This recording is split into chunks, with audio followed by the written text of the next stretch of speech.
দেখি দেখি তো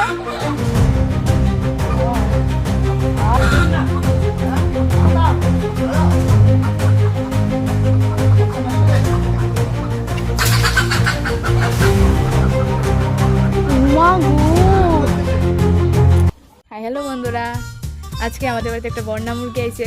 তো আজকে উনি ধরার চেষ্টা করবো, পারে কিনা দেখা যাক। ওদিন চেষ্টা করছিল ধরার, বাট ধরতে পারছে না।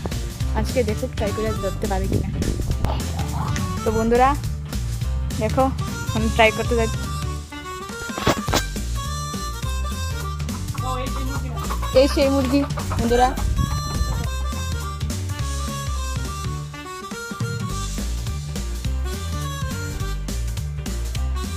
দেই না খুব